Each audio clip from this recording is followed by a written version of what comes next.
സ്വാഗതം. കാണാത്തതും കേൾക്കാത്തതും. ക്രൈസ്തവർ എന്നാണ് കാര്യങ്ങൾ തിരിച്ചറിയാൻ പഠിക്കുക. ഇടതുപക്ഷത്തെ ഒരു രാഷ്ട്രീയ കക്ഷിയുടെ ഒറ്റപ്പകൽ പ്രകടനം കണ്ട് തെറ്റിദ്ധരിച്ചു പോകുന്നവരാണോ ഈ സമൂഹം? സ്വയം ചോദിക്കേണ്ട കാര്യം. വീണ്ടും ലവ് ജിഹാദ് എന്ന വിഷയത്തിലേക്ക് വരുന്നത് അതിൻ്റെ പേരിൽ വീണ്ടും ഒരു രാഷ്ട്രീയ കൗശലം കണ്ടതുകൊണ്ട് മാത്രം. ആ ഒറ്റപ്പകൽ പ്രസ്താവന ലവ് ജിഹാദിനെതിരെ എന്ന് തോന്നിച്ചത് UDF വിട്ട് LDFിൽ ചേക്കേറിയ പാർട്ടിയുടെ നേതാവിൻ്റെ വകയായിരുന്നു ലവ് ജിഹാദ് സംബന്ധിച്ച സംശയം ദൂരീകരിക്കണമെന്ന ആവശ്യം. കേട്ട പലരും കരുതി രണ്ട് മുന്നണികളും പറയാൻ തയ്യാറാകാത്ത കാര്യം ഇങ്ങനെയൊരു കക്ഷിയുടെ നേതാവ് പറഞ്ഞല്ലോ എന്ന്. വൈകുന്നേരമായപ്പോൾ അവരൊക്കെ അബദ്ധം പറ്റിയ മട്ടിലായി. കാരണം അതേ നേതാവ് പറഞ്ഞു, ഞങ്ങളുടെ നിലപാട് ഇടതു മുന്നണിയുടെ നിലപാട് തന്നെയാണ്, അതിന് വിരുദ്ധമായി ഒന്നും ഞങ്ങൾക്കില്ല എന്ന്. അതോടെ പല ക്രൈസ്തവരും നേതാവിനെ വിമർശിച്ചു. അദ്ദേഹം മലക്കം മറിഞ്ഞു, വാക്കുമാറി എന്നിങ്ങനെ. സത്യത്തിൽ അദ്ദേഹം വാക്കുമാറിയില്ല, മാറാൻ അദ്ദേഹം വാക്ക് പറഞ്ഞതേയില്ല. ഒരു കാര്യം ശ്രദ്ധേയമാണ്, ലവ് ജിഹാദ് ഉണ്ടെന്ന് അദ്ദേഹം പറഞ്ഞില്ല. ഇടതുപക്ഷത്തെ നേതാക്കളുടെ ഏതെങ്കിലും പ്രസ്താവനയെയും നിലപാടിനെയും അദ്ദേഹം നിഷേധിച്ചില്ല, ചോദ്യം ചെയ്തില്ല. പകരം എങ്ങും തൊടാതെ ഒരു ആവശ്യം ഉയർത്തുക മാത്രമേ ചെയ്തുള്ളൂ.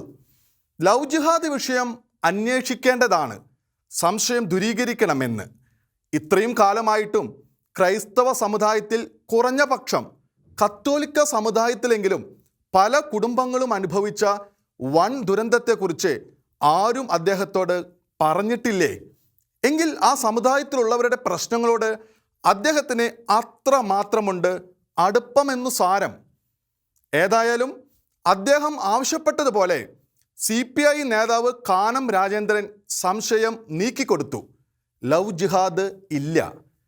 അങ്ങനെ സംശയരഹിതനായ അദ്ദേഹം വൈകുന്നേരം മാധ്യമങ്ങളോട് പറഞ്ഞു, ഇക്കാര്യത്തിൽ ഇടതുമുന്നണിയുടെ നിലപാട് തന്നെയാണ് തങ്ങളുടേതെന്ന്.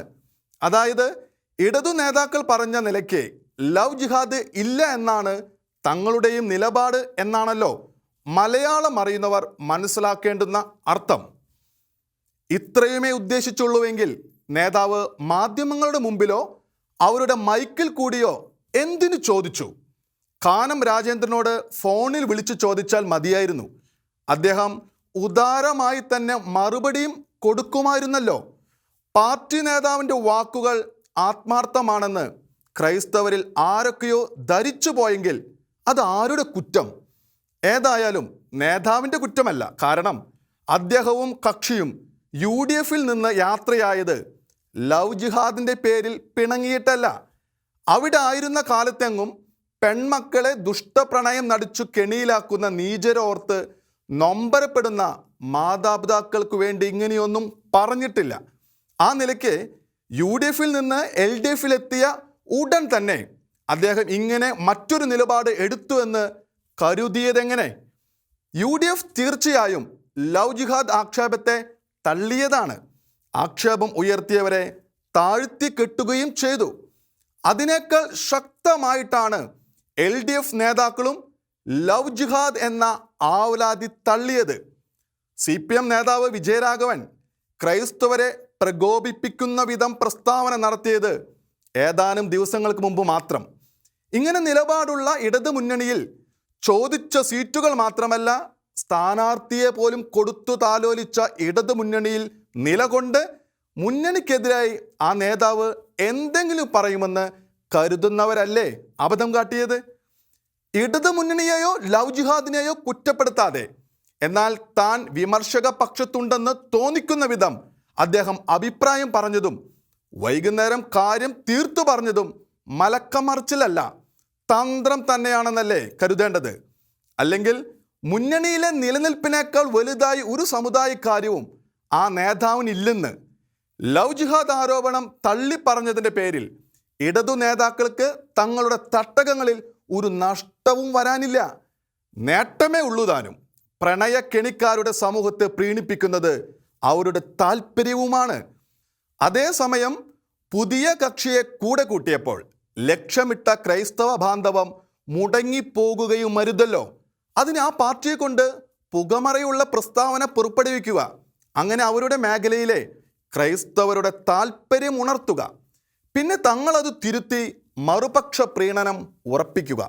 ഒപ്പം മുസ്ലിം ലീഗിനെയും UDF കുറിച്ച് പെട്ടെന്നൊരു നീരസം കൂടി ഇളക്കി വിടാൻ പറ്റുമെങ്കിൽ അതുമാകട്ടെ. അതാണ് മുന്നണി നേതാക്കളുടെ ലക്ഷ്യം. ഇത് രാഷ്ട്രീയ തന്ത്രം മാത്രമെന്ന് മനസ്സിലാക്കിയിരുന്നെങ്കിൽ പാർട്ടി നേതാവ് മലക്കം മറിഞ്ഞു വാക്കുമാറ്റിയെന്ന് ബഹളത്തിനൊന്നും ആരും മുതിരുമായിരുന്നില്ല. ജാഗ്രത സമുദായത്തിനുള്ളിൽ തന്നെ വേണം. ഇതുവരെ കണ്ടുപരിചയിച്ച രാഷ്ട്രീയ കക്ഷികളൊന്നും ഇക്കാര്യത്തിൽ ക്രൈസ്തവരെ സഹായിക്കാൻ ഒന്നും ചെയ്യില്ല. അവർ പ്രീണനത്തിന് പോകും. ക്രൈസ്തവ സമുദായം സ്വന്തം പെൺകുട്ടികളിൽ സുരക്ഷിതമായ മനോഭാവങ്ങൾ രൂപപ്പെടുത്താനുള്ള പുതിയ നീക്കങ്ങൾ നടത്തണം. അതിന് മതബോധന ക്ലാസുകളിലൂടെ ശ്രമമുണ്ടാകണം. സ്വന്തം മക്കളെ തിരുസഭയും സമുദായവും തന്നെ സജ്ജരാക്കണം. പ്രഭാപൂർണനായ ദൈവത്തിൻ്റെ വേഷം കെട്ടിവരുന്ന ദുഷ്ടരെ തിരിച്ചറിയാൻ അവരെ പഠിപ്പിക്കണം. അത്തരക്കാർ ദുഷ്ടവശ്യതയുടെയും വഞ്ചനയുടെയും മാർഗങ്ങൾ അവലംബിക്കുമെന്നതിനാൽ അവരിൽ നിന്ന് എല്ലാവിധത്തിലും അകന്നു നിൽക്കാൻ പെൺകുട്ടികളെ ബോധ്യപ്പെടുത്തണം. കപട മതേതരർ അതിനെ ഏത് പേര് വിളിച്ചാക്ഷേപിച്ചാലും അതിനേക്കാൾ വലുതാണ് കുട്ടികളെ സംരക്ഷിക്കുക എന്ന ലക്ഷ്യം. ക്രൈസ്തവ പെൺകുട്ടികളെ ലക്ഷ്യമിടുന്ന ഇത്തരം യുവാക്കളുണ്ടെന്ന സത്യം പറയാൻ ലജ്ജിക്കുന്നവരെ പുറന്തള്ളുക. ജസ്ന കേസിലും പെൺകുട്ടികൾ അപഹരിക്കപ്പെട്ട സമാന കേസുകളിലും നിഷ്ക്രിയത്വം കാട്ടിയ കക്ഷികളെയെല്ലാം തിരിച്ചറിയുക. ആരുടെയും മതനിരപേക്ഷത സർട്ടിഫിക്കറ്റ് അല്ല, സ്വന്തം പെൺകുഞ്ഞുങ്ങളുടെ സുരക്ഷിതത്വമാണ് തങ്ങൾക്ക് വേണ്ടതെന്ന കാര്യം ക്രൈസ്തവ സമുദായം മറന്നു പോകരുത്. ഖേദകരം, എന്നാലും പറയാതെ വയ്യ. സംസ്ഥാന തെരഞ്ഞെടുപ്പ് ഉദ്യോഗസ്ഥർ തോറ്റു. പ്രതിപക്ഷ ജാഗ്രത ജയിച്ചു. ഇരട്ട വോട്ടും കള്ളവോട്ടും ചൂണ്ടിക്കാട്ടിയതിലെ തർക്കത്തിൽ ജയിച്ചത് ഉദ്യോഗസ്ഥ സംവിധാനമല്ല, ജനാധിപത്യ ബോധം തന്നെയാണ്. ഹൈക്കോടതിയുടെ വിധി തീർപ്പോടെ ജനങ്ങൾ ഒന്നാകെ ഇപ്പോൾ ആശ്വസിക്കും. പോക്കറ്റടി കണ്ടാൽ അത് വിളിച്ചു പറയുന്നവരെ ആക്രമിക്കുന്ന അധോലോക നിയമം പോലെയാണ് മുഖ്യ തെരഞ്ഞെടുപ്പ് ഓഫീസറുടെ നീക്കം തോന്നിച്ചത്. ഇരട്ട വോട്ടർ കാർഡിനെ കുറിച്ച് പരാതിപ്പെട്ട പ്രതിപക്ഷ നേതാവിനെയാണ് അദ്ദേഹം കുറ്റപ്പെടുത്തിയത്. അതു കേട്ട ജനാധിപത്യ വിശ്വാസികൾക്ക് തോന്നിയത് ഇത് എന്തൊരു തെരഞ്ഞെടുപ്പ് കമ്മീഷൻ എന്നാണ്, ഇവർ എന്തിനൊപ്പം നിൽക്കുന്നു എന്നാണ്. തെരഞ്ഞെടുപ്പിൽ മത്സരിക്കുന്നയാളാണ് പ്രതിപക്ഷ നേതാവ്. അതിനാൽ അദ്ദേഹം നൽകിയ ഹർജി പൊതു താൽപ്പര്യ ഹർജിയല്ല പോലും, അത് രാഷ്ട്രീയ ഹർജിയാണത്രേ. ഗൗരവമേറിയ ഒരു പരാതിയെ തെരഞ്ഞെടുപ്പ് ഓഫീസർ സ്വന്തം സൗകര്യം നോക്കി വിശേഷിപ്പിച്ചത് അങ്ങനെ. അതിലെ ആ വോട്ടർ പട്ടിക പ്രസിദ്ധീകരിച്ച് 1 മാസമായിട്ടും പ്രതിപക്ഷ നേതാവോ പാർട്ടിയോ പരാതിപ്പെട്ടില്ല. ഒടുവിൽ 11-ാം മണിക്കൂറിലാണ് പരാതിയുമായി വന്നിരിക്കുന്നതത്രേ. നിയമ പോരാട്ടത്തിലും ന്യായാസനത്തിന് മുമ്പാകെയും സ്വന്തം മുഖം രക്ഷിക്കാൻ വേണ്ടി പറഞ്ഞു പോയതാകാം. പക്ഷേ അതൊന്നും ഹൈക്കോടതി അംഗീകരിച്ചില്ല. കാരണം തെരഞ്ഞെടുപ്പ് കമ്മീഷൻ പറയേണ്ട ഉത്തരമല്ലത്. പ്രതിപക്ഷ നേതാവോ അദ്ദേഹത്തിൻ്റെ പാർട്ടിയോ പ്രവർത്തകരോ അല്ല സംസ്ഥാനത്ത് വോട്ടർ കാർഡ് വിതരണം ചെയ്യുന്നത്. ഇത്ര വ്യാപകമായി ഇരട്ട വോട്ട് പട്ടിക ഉണ്ടായതിൻ്റെ ഉത്തരവാദിത്വവും അവർക്കല്ല. അവർ പരാതിപ്പെടുന്നില്ലെങ്കിൽ വോട്ടർ പട്ടിക ഇങ്ങനെ മാത്രമേ തങ്ങൾക്ക് തയ്യാറാക്കാൻ കഴിയൂ എന്നാണോ തെരഞ്ഞെടുപ്പ് ഓഫീസറുടെ നിലപാട്?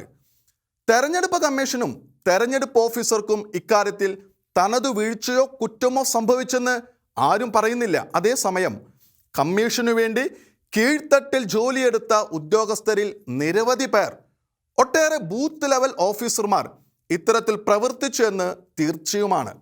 അസാധാരണമായ തോതിൽ ഇരട്ട വോട്ടർ കാർഡുകൾ സംസ്ഥാനത്ത് നൽകപ്പെട്ടിട്ടുണ്ട്. അത് തർക്കമില്ലാത്ത വിധം കണ്ടു കഴിഞ്ഞു. 1-2 ലക്ഷക്കണക്കിനുണ്ടെന്നാണ് വിവിധ രാഷ്ട്രീയ കക്ഷികൾ പരാതിപ്പെട്ടത്. തെരഞ്ഞെടുപ്പ് കമ്മീഷൻ അത് അംഗീകരിച്ചില്ല. കമ്മീഷൻ കണ്ടെത്തിയത് 40,000-നടുത്ത് ഇരട്ട വോട്ടും കള്ളവോട്ടും മാത്രം. എന്നാൽ ഹൈക്കോടതി വിധിക്ക് ശേഷം പ്രതിപക്ഷ നേതാവ് പറഞ്ഞത് 4.5 ലക്ഷത്തോളം ഇരട്ട അഥവാ കള്ളവോട്ടുകൾ തങ്ങൾ കണ്ടെത്തിയെന്നാണ്. അത് വെബ്സൈറ്റിൽ പ്രസിദ്ധീകരിച്ചിട്ടുണ്ടെന്നുമാണ്. തികഞ്ഞ ഉറപ്പോടെയാണ് അദ്ദേഹം അത് പറഞ്ഞിരിക്കുന്നത്. തങ്ങൾ പറഞ്ഞതിലും കൂടുതൽ വ്യാജന്മാരുണ്ടെന്നും എല്ലാ രാഷ്ട്രീയ കക്ഷികളും അത് പരിശോധിച്ച് ക്രമക്കേട് തടയണമെന്നും അദ്ദേഹം പറയുന്നു. എന്താണ്, എല്ലാ രാഷ്ട്രീയ കക്ഷികളും അതിന് തയ്യാറാകേണ്ടതല്ലേ? ഞങ്ങൾ തയ്യാറെന്ന് പറയേണ്ടതല്ലേ? ഇതിൽ ആർക്കെങ്കിലും പങ്കില്ലെങ്കിൽ, കള്ളവോട്ടിൽ അവർക്ക് ഉത്കണ്ഠയോ എതിർപ്പോ ഉണ്ടെങ്കിൽ, ഇല്ലാഞ്ഞാൽ അതിനർത്ഥം എന്താണ്? ഇരട്ട കള്ളവോട്ടുകളുടെ കൃത്യമെണ്ണം അവിടെ നിൽക്കട്ടെ. ദുരുപയോഗിക്കപ്പെട്ടാൽ തെരഞ്ഞെടുപ്പ് ഫലം മാറിപ്പോകാവുന്നത്രയുമുണ്ട് ഇത്തരം വോട്ടുകൾ. ജനാധിപത്യം മോഷ്ടിച്ചെടുക്കാൻ അവസരമൊരുക്കുന്ന സ്ഥിതി. 20,000 വരെ കള്ളവോട്ടുകൾ ചില മണ്ഡലങ്ങളിൽ ഉണ്ടെന്ന് വന്നാൽ എത്ര ഭീകരമാണ് സ്ഥിതിയെന്നും എത്ര വലിയ പരാജയമാണ് ഉദ്യോഗസ്ഥ സംവിധാനത്തിന് സംഭവിച്ചതെന്നും ഓർക്കണം. കേവലം മനുഷ്യപ്പിഴ കൊണ്ട് വരാവുന്നതിലധികം എത്രയോ അധികമാണ് കമ്മീഷൻ തന്നെ കണ്ടെത്തിയ വ്യാജ വോട്ടർ നിര. ആരെയോ സഹായിക്കാൻ ഉദ്യോഗസ്ഥർ ചെയ്യുന്നതാണ് ഇത്തരം ഏർപ്പാടുകളെന്നും മനസ്സിലാക്കാൻ ജുഡീഷ്യൽ അന്വേഷണമൊന്നും ആവശ്യമില്ല. അതിലേറെ ഭയാനകമാണ്, കുറേ ഉദ്യോഗസ്ഥർ തീരുമാനിച്ചാൽ അവരാഗ്രഹിക്കുന്നവർക്ക് തെരഞ്ഞെടുപ്പിൽ വിജയമുറപ്പാക്കാൻ എന്തും ചെയ്യാമെന്ന അവസ്ഥ. ഇത്തരം നടപടികളിൽ മറ്റാർക്കും ഇടപെടാൻ അവസരമില്ലെന്ന വ്യവസ്ഥ ദുരുപയോഗിക്കുകയാണ് മുഷ്കത്തരം കാട്ടുന്ന കുറേ ഉദ്യോഗസ്ഥർ. തങ്ങൾ ഇതിൽ പങ്കുകാരോ ഗുണഭോക്താക്കളോ അല്ലെന്ന് നിശ്ചയമുള്ളത് കൊണ്ടാവണമല്ലോ പ്രതിപക്ഷം പരാതി ഉയർത്തിയത്. ഭൂമി ഉണ്ടായത് മുതൽ ഇരട്ട വോട്ട് ഉണ്ടെന്ന് ഇടതുമുന്നണി നേതാവ് വിജയരാഘവൻ ന്യായീകരിച്ചു പറയേണ്ടുന്ന ആവശ്യമെന്ത്? ഇരട്ട വോട്ടിനെതിരായ പരാതി അദ്ദേഹം ആക്ഷേപിക്കേണ്ട കാര്യമെന്ത്? കമ്മീഷൻ ചെയ്ത കാര്യത്തിലെ പിശക് കമ്മീഷൻ കണ്ടെത്തുകയോ തിരുത്തുകയോ ചെയ്യുന്നതിൽ ഒരു രാഷ്ട്രീയ കക്ഷിയുടെ നേതാവ് എന്തിന് ഇത്തരത്തിൽ പ്രതികരണം നൽകണം? ഇത്തരത്തിൽ വോട്ടർ പട്ടികയെക്കുറിച്ച് സംശയം നിലനിൽക്കുന്നെങ്കിൽ അത് തെരഞ്ഞെടുപ്പ് കമ്മീഷനെ സംബന്ധിച്ച് ഒട്ടും അഭിമാനകരമല്ല, ലജ്ജാകരമാണ് താനും. കാരണം വോട്ടെടുപ്പിൻ്റെ സംശുദ്ധിയെക്കുറിച്ചുള്ള സർവ്വവിശ്വാസവും ഉറപ്പും ജനങ്ങൾ തെരഞ്ഞെടുപ്പ് കമ്മീഷനിലാണ് അർപ്പിച്ചിട്ടുള്ളത്. തെരഞ്ഞെടുപ്പിനുള്ള നടപടിക്രമങ്ങൾ ആരംഭിച്ചു കഴിഞ്ഞാൽ കോടതികൾ പോലും കമ്മീഷന്റെ അധികാരത്തിൽ ഇടപെടാതെ വിട്ടുനിൽക്കുന്നു. അത് പക്ഷേ ജനങ്ങളുടെ വിശ്വാസത്തെ വഞ്ചിക്കാനുള്ള ലൈസൻസ് അല്ല, നീതിയുക്തമായി തെരഞ്ഞെടുപ്പ് നടത്താനുള്ള ഉത്തരവാദിത്വമാണ്. വോട്ടർ പട്ടിക ക്രമപ്രകാരം മാത്രമുള്ളതാണെന്ന് ഉറപ്പുവരുത്താനുള്ള ബാധ്യതയും കമ്മീഷന് തന്നെ. തെരഞ്ഞെടുപ്പ് ഓഫീസർ ആക്ഷേപിച്ചു പറഞ്ഞതുപോലെ അത് പ്രതിപക്ഷ നേതാവിൻ്റെ ജോലിയല്ല. കമ്മീഷൻ ഇതുവരെ കണ്ടുപിടിച്ചത്ര ഇരട്ട വോട്ടും വ്യാജ വോട്ടും മാത്രമേ ആകെയുള്ളൂ എന്ന് വിശ്വസിക്കാൻ ജനങ്ങൾക്ക് യാതൊരു ബാധ്യതയുമില്ല. അവരങ്ങനെ വിശ്വസിക്കുന്നുമില്ല. കാരണം കമ്മീഷൻ പിശക് കണ്ടെത്തിയത് സ്വന്തം ജാഗ്രതയാലല്ല, നഷ്ടം നേരിടേണ്ടി വരുന്ന പ്രതിപക്ഷത്തിൻ്റെ ആവർത്തിച്ചുള്ള ആവലാതി നിമിത്തമാണ്. ഇത്രയേറെ ക്രമക്കേട് യാഥാർത്ഥ്യമാണെന്ന് കണ്ടിട്ടും യഥാവിധി അംഗീകരിക്കാൻ തയ്യാറാകാത്ത വിധം ഏതൊന്നാണ് തെരഞ്ഞെടുപ്പ് ഓഫീസറുടെ സ്വതന്ത്ര ബുദ്ധിയെ വഴിതെറ്റിച്ചത്? അതെന്തായാലും വിലപ്പോവില്ലെന്ന് ഹൈക്കോടതി വ്യക്തമാക്കിയില്ലേ? ഇരട്ട കള്ളവോട്ട് തടയാൻ കർശന നടപടിക്ക് കോടതി ഉത്തരവിട്ടില്ലേ? പരാതികൾ ഗൗരവമുള്ളതും വാസ്തവവുമാണെന്ന് ഹൈക്കോടതിക്ക് ബോധ്യപ്പെട്ടു കഴിഞ്ഞു. ഇനി ഏറെ മേനി നടിക്കാതെ വോട്ടർ പട്ടികയുടെ ശുദ്ധി ഉറപ്പുവരുത്താൻ നടപടിയെടുക്കുക.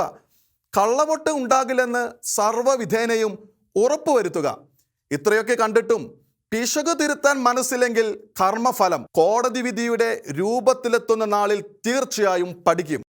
ടി.എൻ. ശേഷൻ എന്ന മുൻ മേധാവിയുടെ പേര് വല്ലപ്പോഴുമെങ്കിലും ഓർമ്മിക്കുന്നത് നീതിയുക്തമായി ഉത്തരവാദിത്വം നിറവേറ്റാൻ ഉദ്യോഗസ്ഥർക്ക് വീര്യം നൽകിയേക്കാം. ജനഹിതം അട്ടിമറിക്കാമെന്ന് കരുതുന്ന ഉദ്യോഗസ്ഥർക്കെതിരെ കർശന നടപടിയെടുക്കാൻ തികഞ്ഞ മനോവീര്യം ആവശ്യമുണ്ട്, മുഖ്യ തെരഞ്ഞെടുപ്പ് ഉദ്യോഗസ്ഥനും മറ്റുദ്യോഗസ്ഥർക്കും. തെരഞ്ഞെടുപ്പ് വരും പോകും, പിന്നെയും തെരഞ്ഞെടുപ്പുകൾ വരും. അത് രാഷ്ട്ര ജീവിതത്തിലെ അതിപ്രധാന കാര്യം. എന്നാൽ അതിൻ്റെ പേരിലോ അലംഭാവം നിമിത്തമോ ഉത്തരവാദിത്വമില്ലാതെ പ്രവർത്തിക്കാൻ ജനങ്ങൾ മുതിർന്നാൽ കാര്യങ്ങൾ പിടിവിട്ടുപോകും. പൊതുജനാരോഗ്യത്തിന് ഭീഷണിയായി കോവിഡ് വൈറസ് വീണ്ടും പടരുകയാണ്. നിയന്ത്രണങ്ങൾ ഇപ്പോൾ തന്നെ അവഗണിക്കപ്പെടുന്നു. കൂട്ടം വിലക്കും ആളകലവും മാസ്ക് ധാരണവുമെല്ലാം കേരളത്തിൽ താരതമ്യേന കുറവെന്നേയുള്ളൂ. എങ്കിലും ആശങ്കയ്ക്ക് വകയുണ്ട്. ദേശീയ തലത്തിൽ ജനങ്ങളുടെ പ്രവണത നിഷേധാത്മകമെന്നാണ് സർക്കാരിൻ്റെ തന്നെ പഠനം പറയുന്നത്. നിർദ്ദേശങ്ങൾ പാലിക്കുന്നതിൽ കുറ്റകരമായ വീഴ്ചയും അവഗണനയും. മാസ്ക് ധരിക്കേണ്ടത് ആവശ്യമാണെന്ന് 90% ജനങ്ങൾക്കും അറിയാമായിട്ടും 44% മാത്രമേ അതിന് തയ്യാറാകുന്നുള്ളൂ എന്നാണ് കണ്ടെത്തിയത്. 45 വയസ്സിന് മുകളിലുള്ളവർ കോവിഡ് ബാധ മൂലം മരിക്കുന്നവരുടെ പട്ടികയിലേറെയുണ്ട്. തങ്ങൾ ചെറുപ്പക്കാരാണെന്ന ധാരണയിൽ കോവിഡ് നിയന്ത്രണങ്ങൾ അവഗണിച്ചാൽ 45കാരും പെടുമെന്നതിന് സംശയം വേണ്ട. ഇത് നിസ്സാരമായി കാണാവുന്ന കാര്യമല്ല. രാഷ്ട്രീയ നേതാക്കളെയും മറ്റും ആരെങ്കിലും വിമർശിക്കുന്നത് പൊതുജനം താല്പര്യപൂർവ്വം ശ്രവിക്കും. അതേ സമൂഹം തന്നെ തങ്ങൾ വിമർശിക്കപ്പെടുന്നത് ഇഷ്ടപ്പെടാറില്ല എന്നതാണ് സത്യം.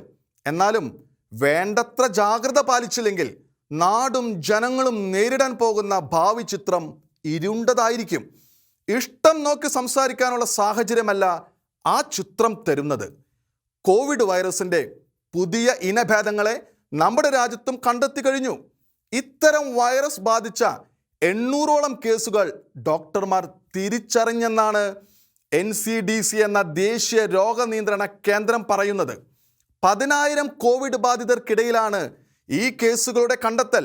എന്ന് വെച്ചാൽ കോവിഡ് പഴയതും പുതിയതും ഒക്കെ ചേർന്ന് വൈദ്യശാസ്ത്രത്തിന് ഒരു പടി മുമ്പേ ഓടുകയാണ്. ലോകം മുഴുവനുമുള്ള ഗവേഷകർ കഠിനമായി പണിയെടുത്ത് 1 വർഷം തികയും മുൻപേ വാക്സിനുകൾ തയ്യാറാക്കി. എല്ലാം ഫലപ്രദമെന്ന് വൈദ്യശാസ്ത്രവും സർക്കാരുകളും അവകാശപ്പെട്ടാലും പുതിയ ഇനം വൈറസിന് മുൻപിൽ എന്താണ് അവസ്ഥയെന്ന് ആർക്കും പറയാനാവില്ല. അപ്പോൾ എന്തു ചെയ്യും? അപ്പോഴും ചെയ്യാവുന്നത് മുമ്പ് തന്നെ നിർദ്ദേശിക്കപ്പെട്ട നിയന്ത്രണങ്ങളുടെ പാലനമാണ്. ആളകലവും മാസ്കും കൂട്ടമൊഴിവാക്കലും കൈ ശുദ്ധീകരണവും. വാക്സിൻ എടുത്താൽ പോലും പാലിക്കേണ്ടുന്ന നിർബന്ധിത നിർദ്ദേശമാണിത്. ഒരു കോവിഡ് ബാധിതനെ 406 പേർക്ക് വരെ രോഗപകർച്ച നൽകാനാകും. ശരീര സാമീപ്യം പകുതി കുറച്ചാൽ ഇത് 15 പേരായും 75 കുറച്ചാൽ ശരാശരി 2.5 പേരായും കുറയ്ക്കാൻ കഴിയുമെന്നാണ് കണക്ക്. അതുകൊണ്ട് തന്നെ നിയന്ത്രണം പാലിക്കൽ തന്നെയാണ് കോവിഡ് വ്യാപനം തടയാനുള്ള ഏറ്റവും അത്യാവശ്യ കാര്യം. തെരഞ്ഞെടുപ്പ് പ്രചരണത്തിൻ്റെ പേരിൽ ആളകലവും മാസ്ക് ധാരണവും എല്ലാം ലംഘിച്ച് രാഷ്ട്രീയ നേതാക്കളും പ്രവർത്തകരും നീങ്ങുന്നതാണ് പലയിടത്തും കേരളം കണ്ടുകൊണ്ടിരിക്കുന്നത്. അത് തങ്ങൾക്ക് തോന്നുംപടി നീങ്ങാനുള്ള ലൈസൻസ് ആണെന്ന് ജനങ്ങൾ കരുതരുത്. മരണത്തിൽ ലോകമുൻനിരയിൽ തന്നെ ഇന്ത്യയുണ്ടെന്ന കാര്യം മറക്കേണ്ട. നിയന്ത്രണം ആവശ്യമാക്കുക വഴി മനുഷ്യരാശിക്കുമേൽ പ്രകൃതി അച്ചടക്ക നിയമം ഏർപ്പെടുത്തുകയാണ്. അതിന് കീഴ്പ്പെടാതെ നിയന്ത്രണങ്ങൾ ലംഘിക്കുന്നവർ മറ്റുള്ളവരുടെ സുസ്ഥിതിയെയും ജീവനെ തന്നെയുമാണ് അപകടപ്പെടുത്തുന്നത് എന്ന കാര്യം മറക്കാതിരിക്കട്ടെ. അത് കുറ്റകരമായ താന്തോന്നിത്വം ആകുമെന്നതും മറന്നുകൂടാ. ഒരു ദുഃഖവെള്ളി കൂടി പിന്നിട്ട് പുതിയൊരു ഉയിർപ്പ് തിരുനാളിൻ്റെ സന്തോഷത്തിലായിരിക്കുമ്പോൾ ഒരു ഗുണപാഠ ചോദ്യം. വീഞ്ഞ് നല്ലതാണെന്നും കഴിക്കാമെന്നും വിശുദ്ധ ഗ്രന്ഥം പറയുന്നുണ്ടോ? തിരുവാക്യങ്ങൾ സ്ഥാനവും ആശയവും തെറ്റിച്ച് ഉദ്ധരിക്കുകയും മദ്യപാനത്തെ ന്യായീകരിക്കുകയും ചെയ്യുന്നവർ തീർച്ചയായും ഉണ്ട്. മദ്യത്തിനെതിരായ വചനങ്ങൾ നിരവധിയുണ്ടെങ്കിലും ലഹരി പ്രിയം ബാധിച്ചാൽ ആ വചനങ്ങൾ കാണാതെയാകും. പകരം അല്പം വീഞ്ഞു നല്ലതാണ് എന്നിങ്ങനെയുള്ള വാക്യങ്ങൾ മാത്രം മനസ്സിൽ നിർത്തും. ഇങ്ങനെ ചെയ്യുന്നത് ക്രൈസ്തവരാണെന്ന് പ്രത്യേകം പറയേണ്ടതില്ലല്ലോ. കോവിഡ് കാലം എന്തായാലും മനുഷ്യരെ ലഹരിയുടെ കൊടുംപിടുത്തത്തിൽ നിന്ന് കുറെയെങ്കിലും മോചിപ്പിച്ചു. പണ്ടത്തേതുപോലെ ലഭ്യതയില്ലെന്ന് വന്നപ്പോൾ, നിയമവിരുദ്ധ വാറ്റും അത്ര സുഗമമല്ലെന്ന് വന്നപ്പോൾ ഏറെ പേർ ലഹരി കഴിക്കാൻ നിവൃത്തിയില്ലാത്ത അവസ്ഥയിലെത്തിയിരുന്നു. പലരും അതിൽ സന്തോഷിക്കുന്നുമുണ്ട് എന്നതാണ് നന്മ. ക്ഷീണം, മനക്ലേശം, പിരിമുറുക്കം, ദുഃഖം, സന്തോഷം എന്നിങ്ങനെ ഏത് അവസ്ഥയോ മാനസിക നിലയോ വന്നാലും കൂട്ടിന് മദ്യലഹരി വേണമെന്ന് കരുതി പോന്നവരുണ്ട്. അവരിൽ പലരുമാണ് കോവിഡ് കൊണ്ടുവന്ന വിലക്ക് ഉപകാരമായി എന്ന് കരുതുന്നത്. മദ്യം വ്യക്തിക്കും കുടുംബത്തിനും ദോഷകരമാണെന്ന കാര്യത്തിൽ ഭൂരിപക്ഷത്തിനും തർക്കമില്ല.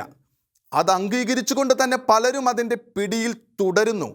ദുഃഖവും വേദനയും മറക്കാനും ആഘോഷിക്കാനും മദ്യം ആവശ്യമാണെന്ന് കരുതുന്നവരോട് ഒരു ചോദ്യം: യേശുക്രിസ്തുവിൻ്റെ നില ഗാഗുൽത്തയിൽ കുരിശിലെ കൊടും വേദനയിലും അവിടുന്ന് കൃത്രിമമായ ആശ്വാസത്തെ നിരാകരിച്ചു. അതുതന്നെയാണ് ക്രൈസ്തവർക്ക് മദ്യം ബോധത്തോടെ പൂർണ്ണമായി അനുഭവിക്കണമെന്നത് അവിടുത്തെ നിശ്ചയമായിരുന്നു. അതിനാൽ കൃത്രിമമായ ചെറിയ ആശ്വാസം പോലും തേടാൻ അവിടുന്ന് തയ്യാറായില്ല. അതുകൊണ്ട് അവിടുന്ന് അത് ഉപേക്ഷിച്ചു. ജീവിതത്തിലെ സഹനങ്ങളിൽ നിന്ന് ഒളിച്ചോടാനായാലും ആഘോഷിക്കാനായാലും മദ്യത്തെ ആശ്രയിക്കുമ്പോഴും അതിനെ ന്യായീകരിച്ച് പറയുമ്പോഴും ക്രൈസ്തവനെ യഥാർത്ഥ പാഠം ഈശോ മയക്കുവസ്തുവിനോട് കാട്ടിയ ഈ തിരസ്കാരമാണ്. കോവിഡ് കാലം ആ തിരസ്കാരം അല്പമെങ്കിലും പഠിപ്പിച്ചിട്ടുണ്ടെങ്കിൽ അത് വലിയ നേട്ടം തന്നെ. മറ്റൊന്നിനും കഴിയാത്തത് കോവിഡിന് കഴിഞ്ഞെങ്കിൽ ഈ കാലത്തിന് പിന്നിൽ ദൈവനിശ്ചയം ഉറപ്പായി കാണാൻ കഴിയുമല്ലോ. കാണാത്തതും കേൾക്കാത്തതും ഇനി അടുത്ത ആഴ്ച.